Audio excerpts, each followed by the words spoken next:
Nyeri lutut merupakan nyeri yang paling sering dikeluhkan oleh pasien. Kenapa? Karena lutut sendiri berfungsi sebagai penahan berat badan tubuh, sehingga sangat rentan terhadap cedera. Pada Hidup Sehat Plus kali ini, saya akan membagikan tips sederhana di rumah untuk menangani nyeri lutut. Untuk mendiagnosis suatu nyeri lutut, kita harus tahu dulu komponen penyusun lutut. Karena penyusun lutut bukan hanya tulang dan sendi saja. Di situ banyak komponen-komponen lain yang bisa menjadi source of pain atau sumber nyeri. Di dalam lutut sendiri ada komponen-komponen lain selain tulang dan sendi, yaitu ada ligamen yang menghubungkan antara tulang dengan tulang, ada meniskus atau bantalan yang berfungsi sebagai shock absorber, kemudian ada tulang rawan yang melapisi bagian tulang, dan juga ada cairan sendi di situ, dan ada 14 ruangan yang disebut dengan bursa. Kesemua komponen tersebut bisa menyebabkan nyeri. Untuk mengetahui penyebab dari nyeri lutut, kita harus tahu kerusakannya di sebelah mana dan di jaringan yang mana. Tapi, ada kiat-kiat khusus untuk mendiagnosis suatu nyeri lutut. Biasanya yang paling sering terjadi adalah cedera otot atau cedera olahraga, di mana cedera olahraga tersebut bisa menyebabkan robekan pada meniskus dan ligamen. Pada usia tua atau di atas 50 tahun, yang paling sering terjadi adalah kerusakan pada tulang rawan atau yang biasa disebut sebagai osteoartritis. Tips yang pertama adalah pengompresan. Untuk pengompresan, kadang-kadang pasien sering bertanya, kompres dingin atau kompres hangat? Sebenarnya, dua-duanya bisa dikerjakan. Asalkan tahu pada fase apa nyeri lutut itu berada dan kondisi apa lutut pada saat itu. Pada fase akut, di mana keluhan utama pasien biasanya adalah nyeri yang sangat menonjol dan terjadi pembengkakan. Pembengkakan yang terjadi biasanya ditandai dengan adanya warna merah, kemudian laba hangat, sehingga kita harus mengcounter hangat tersebut dengan terapi dingin. Maka, kita dapat memberikan terapi dingin dengan ice pack yang dibalut dengan handuk atau handuk yang dimasukkan ke dalam air es dan ditekankan ke dalam tempat yang bengkak selama 20 menit. Dan dapat diulang selama 3-4 jam sekali. Kemudian, yang kedua adalah kompres hangat. Kompres hangat bisa diberikan pada saat fase akut telah terlewati. Biasanya, keluhan dari pasien lebih ke kekakuan dari sendi atau kekakuan dari otot. Sehingga, yang bisa kita berikan adalah kompres hangat. Kompres hangat akan membantu melemaskan dari otot dan membantu percepatan dari pemulihan jaringan. Kompres hangat yang diberikan bisa berupa handuk hangat atau bantal panas dan diberikan sama 20 menit dan bisa diulang 3 kali sehari. Tips yang kedua yang dapat juga dikerjakan di rumah adalah latihan sederhana. Latihan sederhana, kita juga harus tahu fase dari nyeri lututnya. Pada fase akut, biasanya yang menonjol adalah nyeri, sehingga pasien saat digerakkan juga akan mengeluhkan adanya nyeri.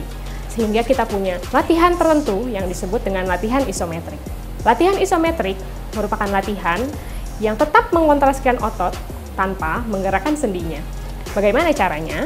Kita dapat menggunakan bahan-bahan yang ada di rumah, seperti handuk atau sarung. Saat ini saya akan menggunakan sarung yang dapat dilipat seperti ini, lalu diletakkan di bawah lutut dari penderita. Kemudian, pasien dapat menekuk lutut ke arah bawah, menekan sarung yang ada di bawahnya. Pasien dapat merasakan kontraksi pada paha dengan memegang paha depan. Terasa kontraksinya? Pada saat dikontraksikan seperti ini, ditahan 6 hitungan. 1, 2, 3, 4, 5, 6. Lalu resting, lepas. Seperti ini. Dosisnya adalah 10 kali repetisi atau 10 kali pengulangan dalam satu set. Dan setnya dapat dikerjakan 2-3 set sehari dan dapat dibagi pagi dan sore hari. Untuk latihan yang kedua, biasanya diberikan pada fase subakut atau kronik, di mana nyeri sudah berkurang dan pembengkakan juga sudah berkurang. Target utama dari latihan ini adalah 2 otot penyusun tulang lutut, yaitu otot paha depan atau yang biasa kita sebut dengan otot quadriceps dan otot paha belakang yang biasa kita sebut dengan otot hamstring. Fungsi dari latihan ini yang pertama adalah peregangan atau meningkatkan fleksibilitas atau lingkup gerak sendiri dari lutut, dan yang kedua adalah penguatan. Dari penguatan kita harapkan otot-otot penyusun tulang akan kuat dan beban ke lutut akan berkurang sehingga nantinya nyeri akan berkurang. Yang pertama akan saya lakukan yaitu adalah peregangan dari otot paha belakang atau hamstring. Caranya bisa dua cara. Yang pertama, boleh sambil duduk. Taruh tangan di atas lutut, kemudian susuri hingga ke arah ankle.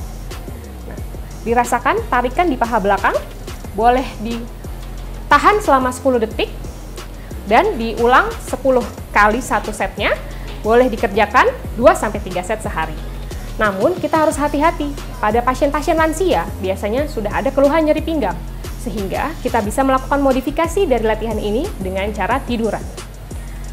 Oke. Sama tujuannya untuk meregangkan otot paha belakang, namun kalau tiduran kita membutuhkan bantuan dari handuk atau boleh shawl seperti ini untuk mengangkat kaki. Boleh dipegang, dililitkan di kaki bawah, kemudian dipegang sebelahnya, dan tarik ke arah atas. Seperti ini. Rasakan tarikan di paha belakang. Terasa? Oke. Bisa ditahan 10 hitungan dan sama seperti tadi 2-3 set per hari. Oke, boleh diturunkan. Kemudian kita masuk ke penguatan dari paha belakang. Untuk penguatan dari paha belakang, ada teknik yang dinamakan dengan bridging. Bridging ini bisa dilakukan dengan menekuk lutut seperti ini. Oke. Kemudian mengangkat pantat ke arah atas. Boleh diangkat ke arah atas. Oke. Seperti ini. Ditahan dalam 6 hitungan, kemudian resting. Seperti ini. Sama, diulang 10 kali satu setnya, dan boleh dilakukan 2-3 set sehari. Latihan selanjutnya adalah penguatan dari otot paha depan atau yang kita sebut dengan quadriceps. Latihan ini sangat mudah, bisa dikerjakan di kursi atau di pinggir bed. Caranya adalah dengan meluruskan lutut, diangkat ke arah atas, luruskan, dan ditahan.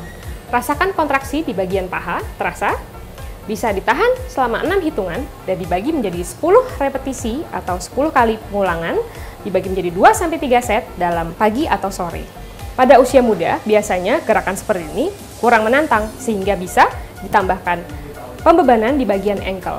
Pembebanan harus diberikan secara bertahap, boleh dimulai dari 1/4 kilo, ditambahkan 1/4 kilo apabila sudah beradaptasi. Gerakan selanjutnya adalah peregangan dari otot paha depan. Yang ini bisa dikerjakan sambil berdiri. Berdiri berpegangan kursi karena takutnya keseimbangannya terganggu.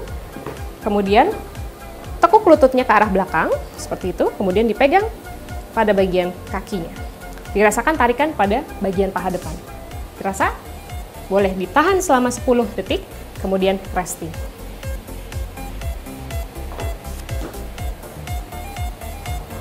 Saya, Dr. Anditya Dwi Ananda, spesialis kedokteran fisik dan rehabilitasi untuk Hidup Sehat Plus.